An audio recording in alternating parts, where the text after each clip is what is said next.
Charlotte's Web. Chapter 8. A Talk at Home.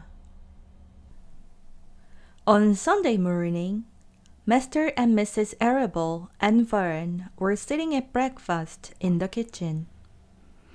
Avery had finished and was upstairs looking for the slingshot. "Did you know that Uncle Homer's goslings had hatched?" asked Vern. "How many?" asked Mr. Arable. "7," replied Vern. "There were 8 eggs, but 1 egg didn't hatch, and the goose told Templeton she didn't want it anymore, so he took it away." "The goose did what?" asked Mrs. Arable, gazing at her daughter with a queer, worried look. "Told Templeton she didn't want the egg anymore," repeated Vern. "Who is Templeton?" asked Mrs. Arable. "He's the rat," replied Vern. "None of us like him much." "Who's us?" asked Mr. Arable.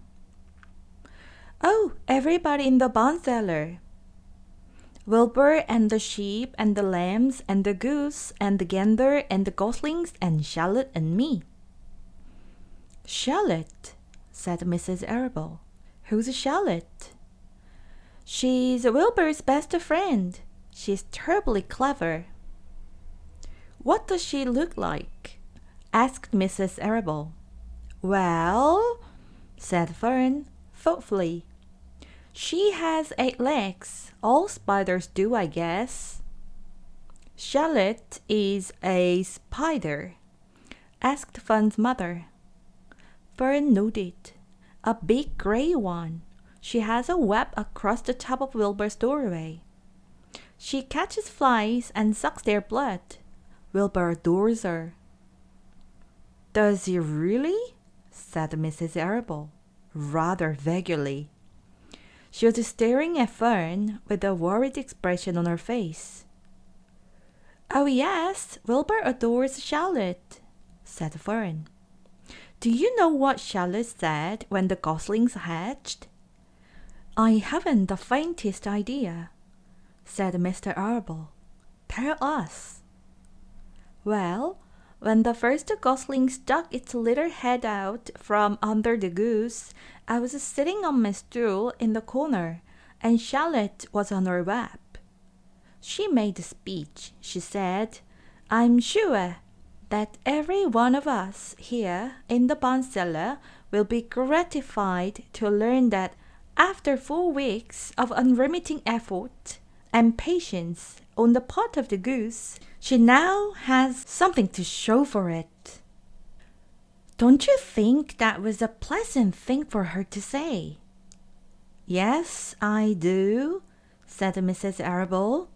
"And now, Vern, it's time to get ready for Sunday school." "And tell Avery to get ready. And this afternoon you can tell me more about what goes on in Uncle Homer's barn. Aren't you spending quite a lot of time there? You go there almost every afternoon, don't you?" "I like it there," replied Vern. She wiped her mouth and ran upstairs. After she had left the room, Mrs. Arable spoke in a low voice to her husband. "I worry about Vern," she said.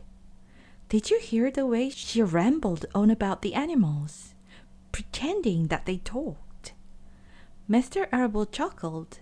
"Maybe they do talk," he said. "I've sometimes wondered. At any rate, don't worry about Vern. She's just got a lively imagination. Kids think they hear all sorts of things. Just the same, I do worry about her," replied Mrs. Arable. "I think I shall ask Dr. Dorian about her the next time I see him. He loves Vern almost as much as we do, and I want him to know how queerly she's acting about that pig and everything. I don't think it's normal. You know perfectly well animals don't talk." Mr. Arable grinned. Maybe our ears aren't as sharp as Fern's, he said.